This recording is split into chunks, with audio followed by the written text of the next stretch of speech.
힘냅시다 여러분. 조금만 있으면 집에 갈 수 있어요, 그죠? 네, 우리 시험 범위도 끝나가고 있습니다. 네, 다음 주에 자습을 드릴 수 있을 것 같아요.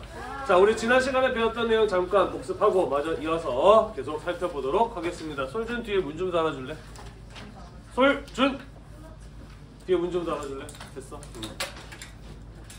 자, 같이 한번 살펴보도록 하겠습니다. 지난 시간에 우리는 이런 이야기를 하고 있었어요. 2차 세계대전이 끝나고 난 이후에 미국을 중심으로 한 자본주의 국가와 소련을 중심으로 한 공산주의 국가 간의 대결 구도가 만들어졌다. 우리는 이런 것을 가지고 냉전 시대였다라고 이야기를 했어요.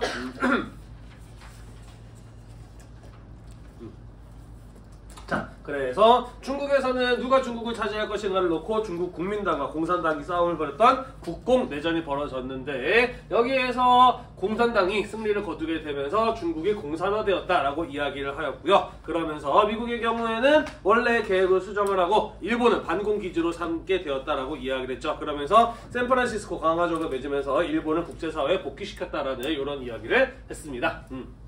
자, 한편 이 미국과 소련을 중심으로 한 냉전의 상황 속에서 실제로 국가들 간의 충돌이 벌어지기도 했어요. 그죠? 그게 바로 6.25 전쟁이었다라고 이야기를 하였죠. 그죠? 자, 그러면서 6.25 전쟁의 배경이 되었던 에치슨 선언 같은 거 이야기를 했었고, 전개 과정에 대해서 쭉 한번 살펴보았었고요. 그리고 네, 어떻게 휴전협정이 이루어지게 되었는지, 그리고 제네바 회담을 통해서 전쟁을 최종적으로 마무리 지으려고 하였으나 합의가 실패하였다라는 이런 내용들 살펴보았습니다.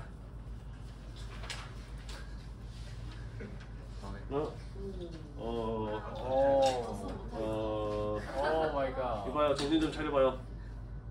아이고, 좋아지고 있어. 좋아. 네. 자, 그러면서 이런저런 이야기들 살펴보았었고, 그 다음에 우리 지난 시간에 베트남 전쟁에 대해서 이야기를 하고 있었죠. 그죠? 자, 여기 부분부터 좀 더 천천히 복습을 하면서 계속 이어나가 보도록 하겠습니다.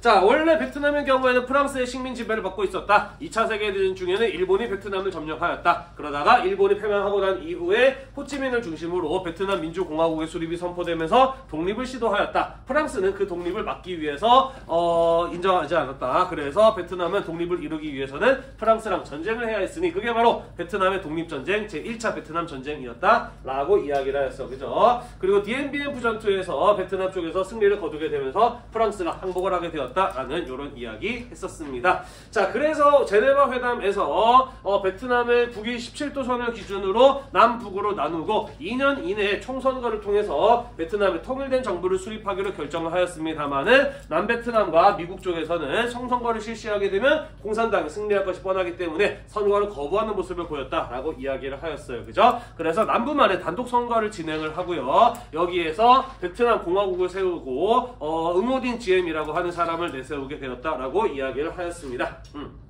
여기 페이지까지 왔었나요? 그죠? 맞죠? 그죠? 자, 미국에 의해서 베트남의 총통이 되었던 응오딘 GM의 경우에는 반공 정책으로 반대자들을 탄압을 하고 미국의 지원으로 정권을 유지하였다라고 이야기를 하였어요. 나름 이 사람의 업적이 없는 것은 아닙니다만 독립운동도 오랫동안 해온 사람이고 총통이 되고 난 이후에 몇 가지 훌륭한 성과가 있기도 합니다만은 무능하고 타락한 독재자로 민심을 잃었다라고 이야기를 하였어요. 그죠? 네. 자, 그래서 그 다음부터 계속 이어서 살펴보도록 하겠습니다. 자, 남베트남 내에서 이러한 무능하고 타락한 응어딘 GM 정권에 대해서 저항을 하는 공산주의 세력들이 결성이 됩니다. 그게 바로 남베트남 민족해방전선이라고 하는 것이 되겠어요. 앞에 있는 알파벳으로 줄여서 NLF라고도 이야기를 하고요. 베트남의 공산주의자, 베트남 커뮤니스트를 줄여서 이들을 베트콩이라고도 부르기도 해요. 베트콩이라고 부르기도 합니다. 자, 남베트남 정부에 반대하는 세력들이 결성을 해서 남베트남 정부에 대한 저항을 했던 이들이 바로 이 남베트남 민족해방전선이었다라고 볼 수가 있어요. 또한 이들의 저항이 시작이 되자 호찌민이 이끌었던 북베트남에서도 이 남베트남 민족해방전선에 대한 지원을 적극적으로 해주게 됩니다. 자, 그러면서 남베트남 지역 곳곳에서 이 남베트남 민족해방전선이 장악한 지역들이 늘어나게 돼요. 마치 치즈의 구멍이 뽕뽕뽕 뚫렸던 것처럼 남베트남 지도를 놓고 보면은 군데군데 이 남베트남 민족해방전선에 의해서 장악된 지역들이 점차 늘어가는 상황이었다라는 것이죠. 이해가 되시죠? 자, 하지만 응우딘지엔 정권의 경우에는 상당히 무능했기 때문에 이런 것들을 막을 수가 없었다라는 것이에요. 뿐만 아니라 이 남베트남에서 여러 차례 군사 쿠데타가 일어나게 되면서 그 과정 중에 응우딘지엠은 군인에게 살해당하는 일이 벌어지게 되고요. 응우딘지엠이 죽고 난 이후에는 4년 동안 무려 10차례나 군부 쿠데타가 일어나게 되면서 남베트남 지역은 상당히 혼란한 모습을 보였다라는 것이죠. 하지만 이런 혼란 와중에도 남베트남 민족해방 전선의 활동은 이어지게 되면서 이들이 장악한 지역은 점점 더 넓어지고 있는 상황이었다라는 것이에요. 이해가 되시나요? 네, 그래서 이러한 모습을 가만히 지켜보고 있었던 미국 개입을 하기 시작을 합니다. 가만 놔뒀다가는 얼마 지나지 않아서 베트남 전체가 공산화될 것이 뻔히 보이는 상황이었다라는 것이죠. 자, 그래서 미국은 이 상황에 대해서 직접 개입을 하고 싶어 했습니다. 문제는 남의 나라 일에 미국이 끼어들려면은 뭔가 명분이 필요해요. 그죠? 자, 그래서 남베트남에 개입하기 위해서 만들어낸 조작한 사건이 있습니다. 그게 바로 무엇이냐면 이른바 통킹만 사건이라고 하는 것이에요. 자, 통킹만이라고 하는 지역은 어디냐면은 여기 베트남의 수도 하노이 앞에 안쪽으로 움푹 들어간 이 바다를 통킹만이라고 이야기를 합니다. 미국 정부는요, 여기에서 베트남군에 의해서 미국 군함이 어뢰 공격을 받았다라고 발표를 합니다. 그러면서 쟤네가 먼저 우리를 공격했으니 우리도 그들을 공격하겠다라고 하면서 베트남 지역에 대한 군사 개입을 정당화시킨 사건이 바로 통킹만 사건이었다라는 것이에요. 자, 하지만 그 진실은 어떠하였느냐? 미군 쪽에서 먼저 베트남 쪽을 도발합니다. 그러면서 어뢰 공격을 유도한 것이었고요. 2차례 교전이 있었다라고 했지만 실제로 교전은 한 차례밖에 이루어지지 않았던 것이죠. 하지만 미국의 경우에는 베트남에 직접적인 군사적인 개입을 하고 싶었기 때문에 이런 어떤 통킹만 사건이라고 하는 것을 가짜로 조작을 해서 자국 내 전쟁 여론을 설득을 하였던 것이죠. 이해가 되시나요? 네.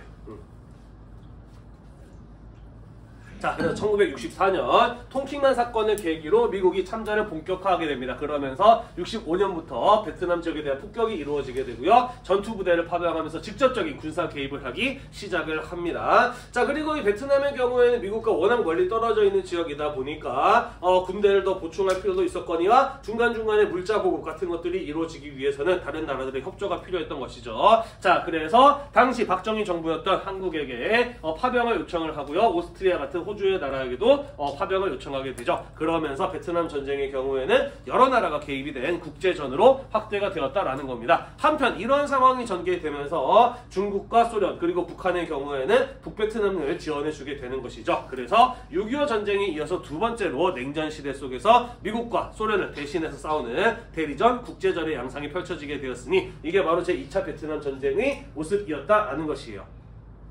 이해되시죠?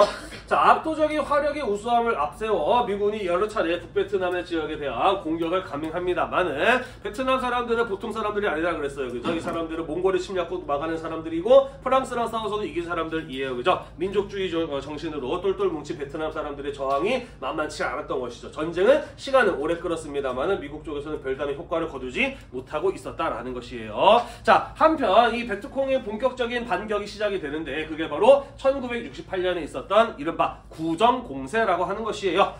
베트남 사람들도 동아시아 문화권이기 때문에 음력설을 셉니다. 그걸 구정이라고 하죠. 베트남에서는 THET 이라고 부르더라고요. 구정을. 자, 아무튼 어떤 일이 있었느냐. 음력 1월 1일 설날이에요. 그죠? 우리에게도 베트남 사람들에게도 구정 음력 설날의 경우에는 민족 최대의 명절이죠. 자, 그래서 북베트남 쪽에서 뭐라고 이야기를 했느냐. 명절에는 전쟁 안 한다, 쉰다 라고 휴전을 선포했어요. 하지만 비밀리에 남베트남 지역에 군대를 침투시키고요. 모두가 당연히 쉰다라고 생각했었던 구정 당일날 미국 대사관을 비롯한 주요 관공서들을 습격을 했던 사건이 바로 베트콩의 구정공세라고 하는 사건이었던 것이에요. 자, 물론 미국은 강력했기 때문에 이런 어떤 베트콩의 구정공세를 군사적으로 막아내는 데에는 성공을 합니다. 하지만 이 과정에서 어떤 일이 벌어지게 되느냐. 지금까지 미국의 경우에는 우리가 전쟁 이기고 있다, 좀 있으면 끝날 것이다, 우리가 하는 전쟁은 정의로운 전쟁이다, 이런 식으로 미국 내 홍보를 하면서 전쟁을 계속해서 이어나가고 있었거든요. 자, 하지만 이 구정공세를 통해서 베트콩에 들어와 있었던 외신 기자 등등을 통해서 이 베트남 전쟁의 현실이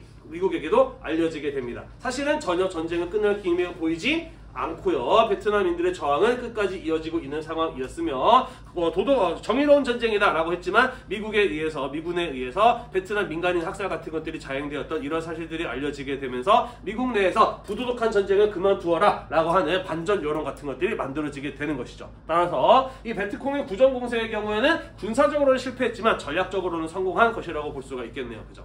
네, 그래서 구정공세를 계기로 미국 내에서 전쟁을 그만두자라고 하는 여론이 급급 상승하는 이런 결과를 가져오게 되었다라는 것이에요.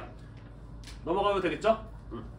자, 그래서 미국 내에서 반전 운동이 확산되고요. 오랫동안 전쟁을 이어왔지만 어마어마하게 많은 돈과 군인들을 투입하였지만 전쟁이 도무지 끝날 기미도 보이지 않습니다. 그죠? 자, 그래서 결국 미국의 경우에는 베트남에서 발을 빼야 되겠다라는 것을 생각을 하게 되었습니다. 그러기 위해서 미국 대통령 닉슨이 하나의 외교적인 선언을 발표해요. 그게 바로 이른바 닉슨 독트린이라고 하는 사건이 되겠습니다. 닉슨 독트린이라고 하는 것을 발표를 해요.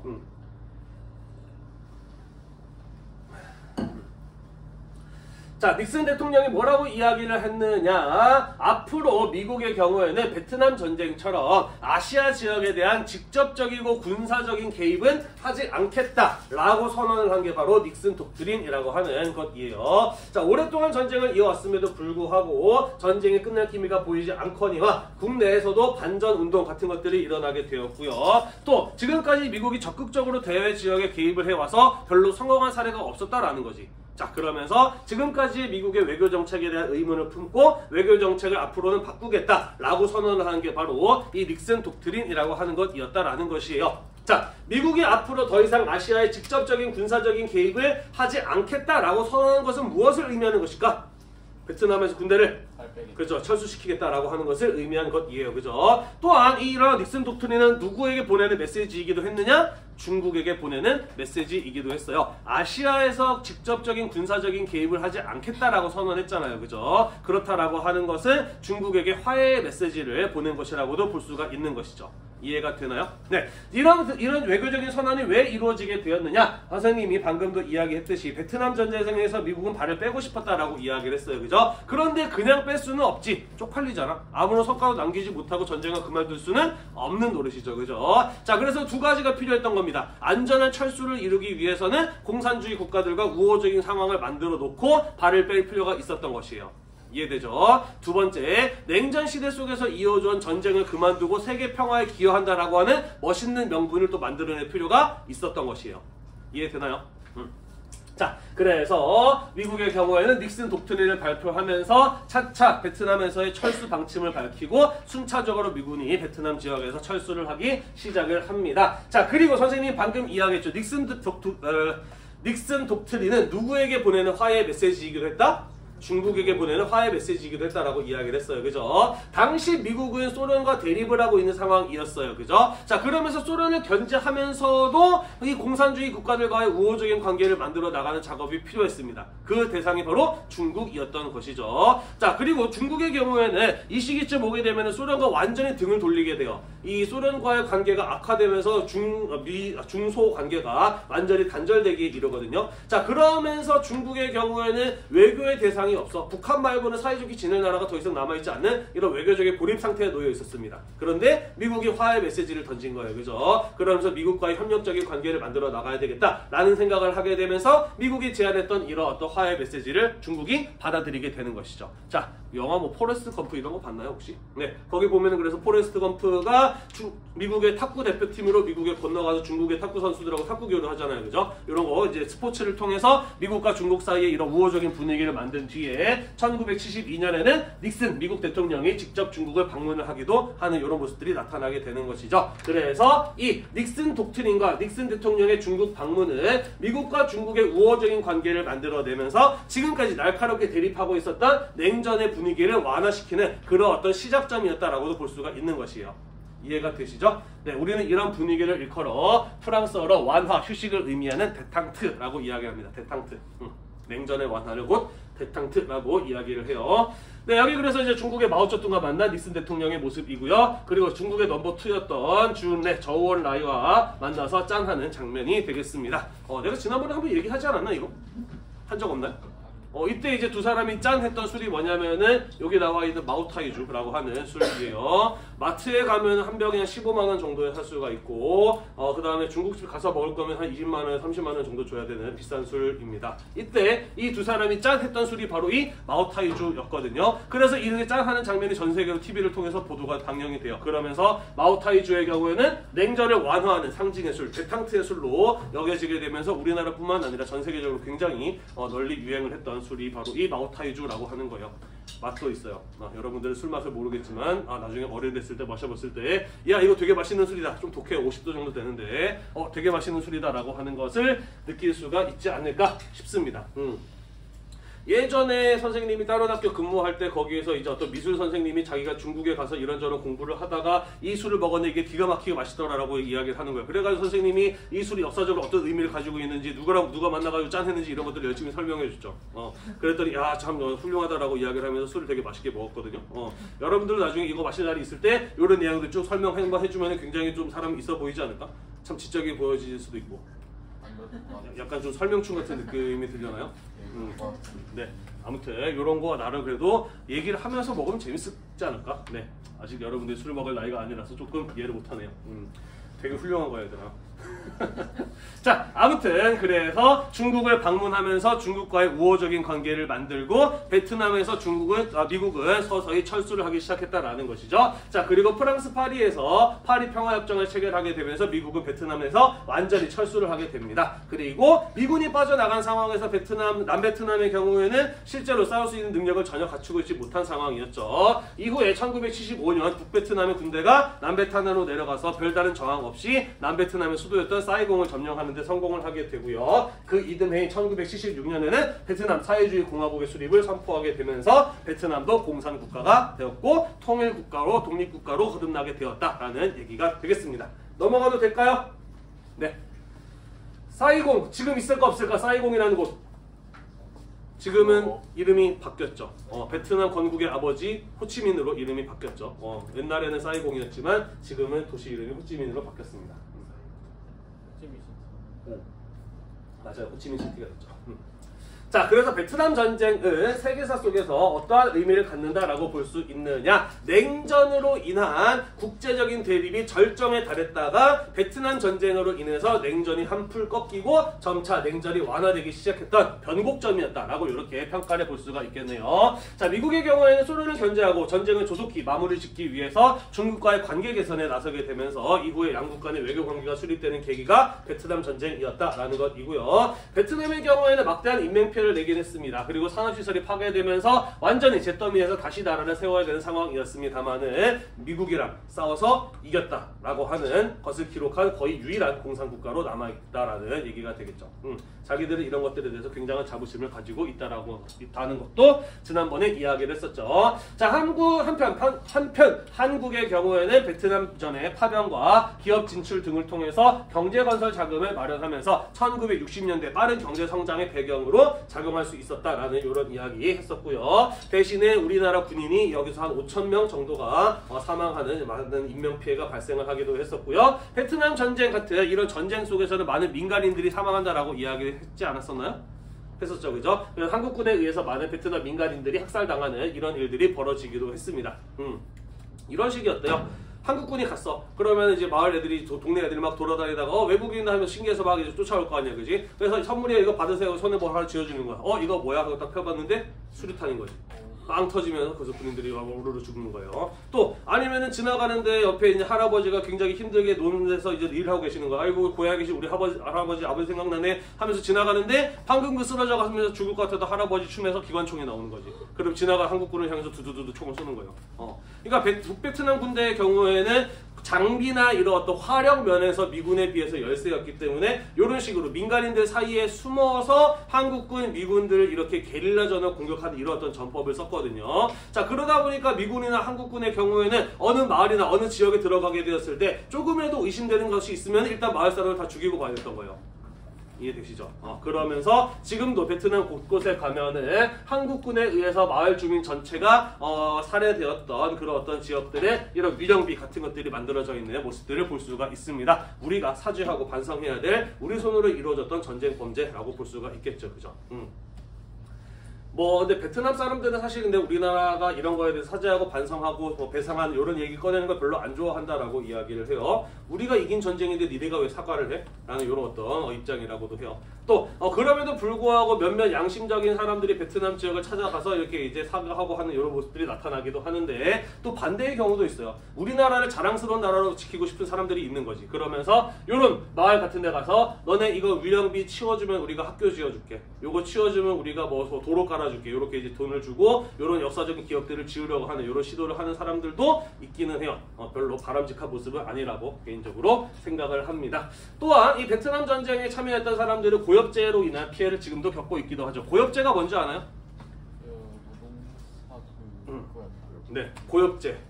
말을 고자에 잎사귀 엽자입니다. 그러니까 나무와 풀을 말라 죽게 만드는 약을 가지고 고엽제라고 이야기를 해요. 베트남은 열대 우림지대거든. 그래서 미군이나 한국군을 공격하기 위해서 북베트남군의 경우에는 이런 어떤 숲속에 숨어가지고 기습을 하는 게릴라 전법 이런 것들을 많이 썼거든요. 그러다 보니까 이 미군 입장에서는 숲만 없어지면 참 좋겠어. 그래서 숲을 없애기 위한 고엽제 같은 것들을 이렇게 뿌렸던 것이죠. 문제는 이 고엽제가 인체에 닿게 되었을 때 신경계통에 굉장히 안 좋은 후유증 같은 것들을 남기는 되게 독한 약이었다라는 것이고요. 이런 것에 오랫동안 노출될 경우에는 이런 식으로 팔다리가 없는 아이가 태어나는 등의 기형한 출산 같은 것들로 이어지는 일이 벌어지기도 합니다.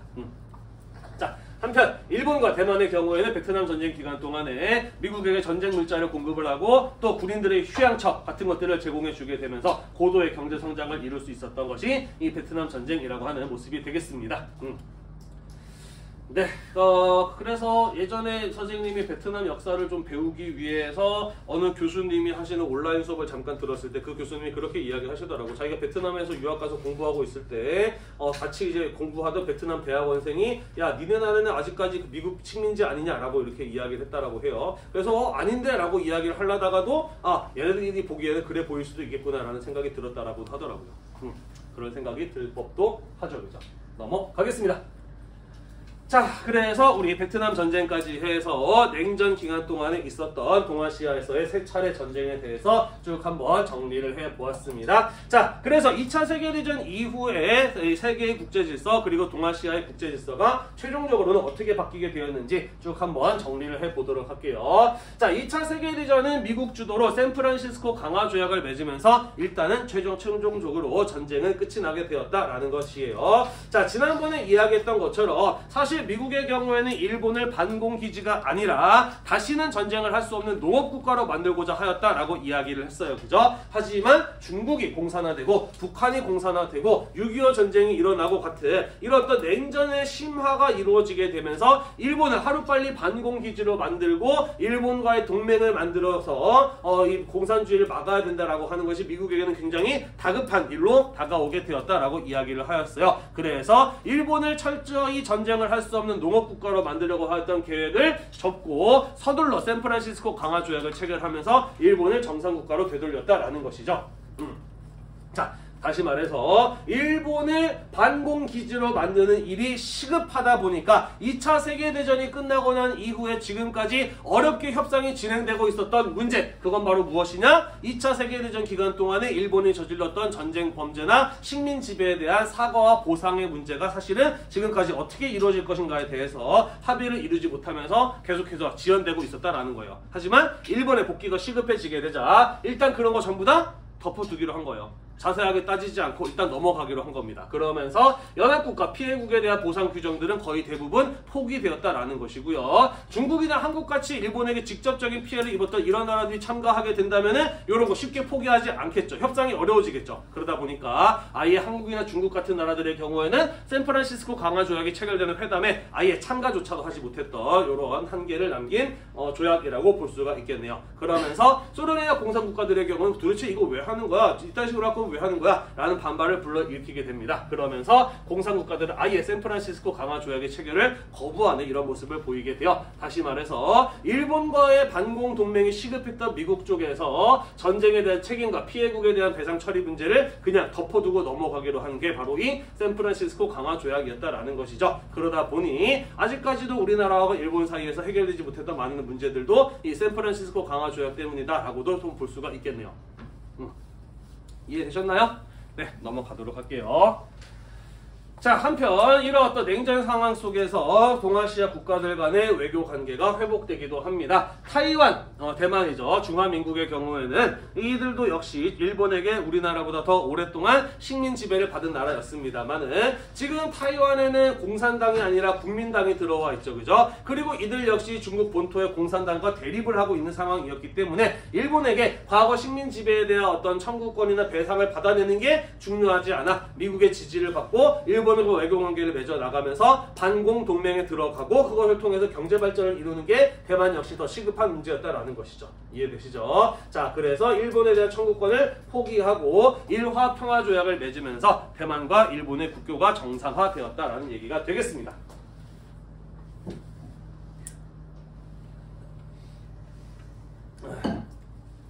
자, 한국과 일본 같이 한번 보도록 할게요. 자, 미국 입장에서는 동아시아에서의 안보체제, 정확하게 말하자면은 공산주의 확산을 막기 위해서는 한국과 일본과 협조적인 관계를 만드는 것이 대단히 필요했다라는 것이죠. 그래서 계속해서 한국과 일본 사이의 국교 정상화를 미국 쪽에서 노력합니다만은 잘 될까 안 될까? 안 되죠.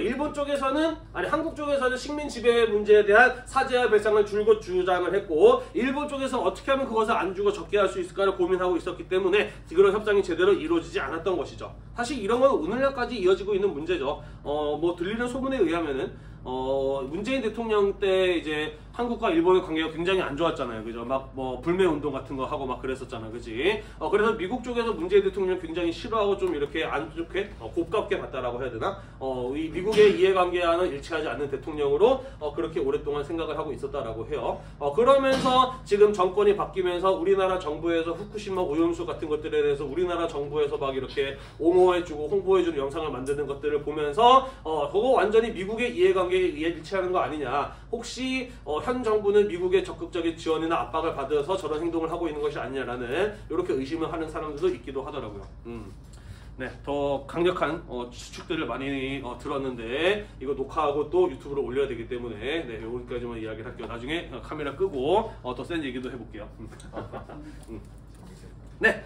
자, 아무튼 그러합니다. 자, 하지만 박정희 정권 시기로 오게 되면서 한국의 입장을 살짝 바뀌게 됩니다. 어떤 게 바뀌게 되느냐? 박정희 5.16 군사 정변을 통해서 쿠데타를 통해서 집권한 세력들 이해요. 그죠? 그러다 보니까 자신들의 이러한 집권을 정당화하기 위해서는 경제를 발전시켜야만 했고 한반도에 가장 큰 영향력을 발휘하고 있는 미국의 지지를 얻을 필요가 있었던 것이죠. 자, 그래서 미국 쪽에서 안보 체제 강화를 위해서 한일 수교를 요구하게 되었을 때 한국 쪽에서도 이에 대해서 적극적으로 호응하는 모습을 보였다라는 것이에요. 한국은 경제 건설을 위한 자본과 기술이 필요한 상황이었고 일본은 한국과 교육을 하게 되면서 시장을 개척할 필요가 있었던 것이죠. 나아가서 과거 식민지배 문제를 털고 나갈 필요도 있었던 것입니다. 자, 그래서 오랫동안 식민지배에 대한 사과와 피해 배상을 둘러싸고 의견의 대립으로 국교가 정상화되지 않고 있었는데 베트남 전쟁이 본격화되면서 미국 쪽에서 계속해서 한국과 일본 사이의 국교를 정상화할 것을 요구하였다라는 것이고요. 박정희 정부 역시 미국의 지지와 경제발전 자금이 필요하였기 때문에 한국사 시간에 이런 거 들어봤죠. 그죠? 그래서 김종필 중앙정보부장이 일본에 건너가서 오히라 외상과 만나서 서로 이야기를 하고 메모를 남겨가지고 그런 식으로 이제 협상이 이루어졌다라 이런 얘기 들어봤죠. 그죠? 네, 들어봤을 거예요. 네, 그래서 한일 기본 조약이라고 하는 것이 체결이 되었습니다. 청구권 자금 명목으로 일본으로부터 무상 공유한 차관을 받죠. 무상으로 3억 달러, 그리고 나중에 갚아야 될 돈으로 2억 달러와 민간 차관 1억 달러를 배상금이 아닌 독립축하금 경제협력 자금으로 받아들이게 되었다라는 것이죠. 다시 말해서 일본으로부터 경제발전에 필요한 자금을 제공받는 대신에 과거 식민 지배에 대한 사과와 배상 문제를 덮고 넘어가기로 한 게 바로 이 한일 기본 조약의 체결이었다라는 것이에요. 자, 그러면서 한국사 시간에 아마 이런 거 들어봤을 거예요. 굴욕적인 대일 외교에 반대하는 사람들이 나서서 6.3 시위라고 해서 그죠? 이 한일 기본 조약 체결에 대해서 저항하는 이런 모습이 보이기도 하였다라는 거 들어본 적 있죠, 그죠? 네. 하지만 한일 국교는 이렇게 정상화되었다라는 얘기가 되겠습니다. 넘어갈게요. 자, 중국과 미국의 국교 수립 같이 한번 보도록 하겠습니다. 자, 중국이 공산화되고 난 이후에 북한을 제외한 동아시아 다른 국가들과의 외교가 완전히 단절된 상태였다라는 것이죠. 자, 그러다가 2차 베트남 전쟁에서 발을 빼고 싶었던 미국 쪽에서 닉슨 독트린을 발표하면서 중국에게 우호적인 사인을 보내게 되는 것이고, 그러면서 중국 쪽에서 이런 어떤 미국의 제안을 받아들이게 되면서 냉전 체제가 서서히 완화되는 대탕트의 모습이 나타나게 되었다라고 이야기를 하였습니다. 자, 그러면서 이런 어떤 상황 속에서 중국이 유엔에 1971년 가입을 하기도 하였다라는 거예요. 요거 조금 중요한 의미예요. 뭐 시험에 내진 않았습니다만은 요게 어떤 의미를 갖는 것이라고 볼 수가 있는 것이냐? 지금까지 중국이 유엔에 가입되어 있지 않았을까? 아니요. 가입되어 있었지. 근데 여기서 왜 유엔 가입이라고 써놨지? 정식적으로 중국이랑 중국 정통성으로 가입한 거. 그 이전에 가입되어 있던 중국은 중화민국. 중화민국이죠. 중국 공산당의 중국 국민당 정부가 중국이라는 이름으로 유엔에 가입되어 있었던 것이죠. 자, 그래서 중국이 공산화되고 난 이후에도 오랫동안 대만이 중국이라는 이름으로 유엔에 자리 잡고 있었던 것입니다. 자, 하지만 이런 어떤 냉전 체제가 완화되는 분위기 속에서 어쨌든 사실은 중국이 뭐가 진짜 중국이에요? 중화인민공화국이 진짜로 중국 인산 현실을 더 이상 부정하기는 어려웠던 것이에요. 그죠? 그리고 중국의 영향력이 나날이 커져가면서 또 어쨌든 이들을 유엔에 가입시켜야 될 필요성도 나타나게 되었다라는 것이죠. 자, 그래서 이런 어떤 현실적인 상황과 그리고 공산주의 국가들의 강력한 지시 속에서 유엔에 중국이 가입을 하게 되었다라는 것입니다. 중화인민공화국이 가입을 하게 되었다라는 것이고, 미국 입장에서는 썩 내키지는 않지만 이것을 더 이상 거부할 수도 없는 상황이었다라는 거예요. 그래서 유엔이 유엔이 자꾸 자, 그래서 중국이 유엔에 가입했다라고 하는 것은 무엇을 의미하는 것이냐? 중화인민공화국이 진짜 중국임을 국제사회가 인정을 한 것이다 라고 보면 되는 거예요. 이해가 되시죠? 자, 그러면서 타이완, 대만의 경우에는 자동으로 진짜 중국이 아니게 되는 거죠. 그러면서 유엔에서 탈퇴하게 되었다라는 것입니다. 자, 그러면서 이후에 대만의 경우에는 중국이 아닌 대만, 타이완으로 별개의 독립적인 국가로 국제세계에 인정을 받고자 하는 노력들을 하고 있는데, 요거를 지금까지 계속 중국에서 막고 있죠. 중국은 오직 하나밖에 없다. 하나의 중국이다. 타이완도 결국 중국 땅이다. 라고 하면서 타이완이 하나의 독립국가로 인정받으려는 이런 노력을 계속 중국 쪽에서 거부하고 있어서 아직까지 이루어지지 않는 중이라고 해요. 그러다 보니까 뭐 올림픽이나 아시안 게임이나 이런 걸 열렸을 때 대만 선수들 대만 국기를 달고 나오는 게 아니라 타이완이라고 써 있는 무슨 마크? 그거 달고 나오죠. 그죠? 공식적인 국가로 아직 인정을 받지 못하고 있는 상황이라고 볼 수가 있는 겁니다. 몇 년 전에 되게 재밌는 거 봤어요. 아, 나는 이거 내 수업 듣는 애들이 이거 알겠다라고 생각을 했는데, 트와이스의 쯔위가 대만 애잖아. 그지? 그래서 우리나라 어느 예능 프로에 나올 때 뭐 여러 나라에서 온 외국인들이랑 같이 앉아 있었고, 쯔위 앞에는 대만 국기가 이렇게 놓여 있었어. 그랬더니 중국 쪽에서 중국 팬들이 엄청나게 막 항의를 했지. 뭐야, 왜 대만 국기가 써있고 있어? 대만 진짜 나라도 아닌데 왜 저런 거 쓰고 있냐? 혹시 한국은 대만의 분리 독립을 지지하는 나라 아니냐라고 하면서 정말 인터넷에서 막 난리가 났어. 그래서 박진영 대표가 쯔위한테 너 이제 마음에 들지 않겠지만 사과 영상 올려라라고 해가지고 쯔위가 똥 씹은 표정으로 중국어로 사과 영상을 올리는 뭐 이런 일들이 벌어지기도 했었어요. 이렇게 예능을 즐기려고 해도 역사를 알아야 돼요. 그죠, 여러분?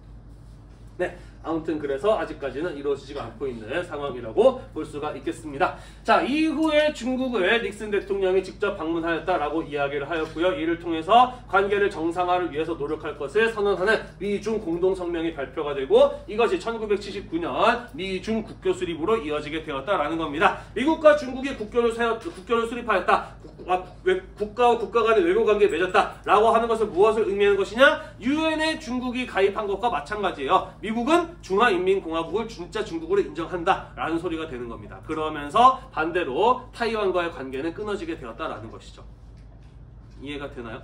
네, 뭐 이런 어떤 정치적인 목적뿐만이 아니죠. 중국이라고 하는 거대한 나라가 가지고 있는 엄청난 시장의 가치, 이런 것들을 고려했을 때에도 타이완보다는 중국이랑 관계를 갖는 것이 미국 입장에서도 더 좋은 상황이었다라고 볼 수가 있는 것이죠. 그죠? 그것은 일본도 마찬가지였다라는 것이죠. 그래서 일본 역시 1972년 중일 공동성명을 발표하면서 중화인민공화국을 유일한 중국의 합법정부로 인정을 하게 되고요. 타이완과의 국교를 끊게 되는 모습을 보이게 되는 것입니다. 그러면서 1978년 18년으로 가게 되면은 중일 평화 우호조약이라고 하는 걸 맺어서 전쟁 상태가 최종적으로 종결되었음을 선언하는 이러한 모습도 이어졌다라는 것이죠. 넘어가도 될까요? 별로 어렵지 않죠, 그죠?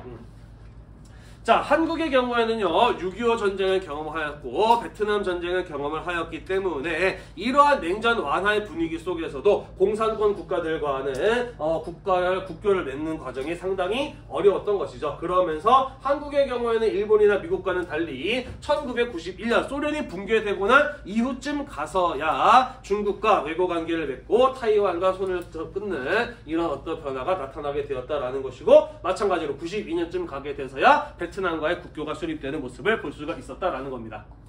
여기서부터는 선생님도 조금 생각이 나요. 내가 초등학교 2학년 때거든. 92년이면은. 그때 기억이 나요. 선생님 1학년 때까지만 하더라도 우리나라에는 메이드 인 차이나가 없었어. 전부 다 값싸고 질이 떨어지는 물건들을 뒤집어 보면 뭐라고 써 있었느냐? 메이드 인 타이완이라고 써 있었어. 전부 다 대만제 물건을 쓰고 있었다. 그러다가 3학년 되면서 갑자기 메이드 인 타이완이 메이드 인 차이나로 바뀌더라고.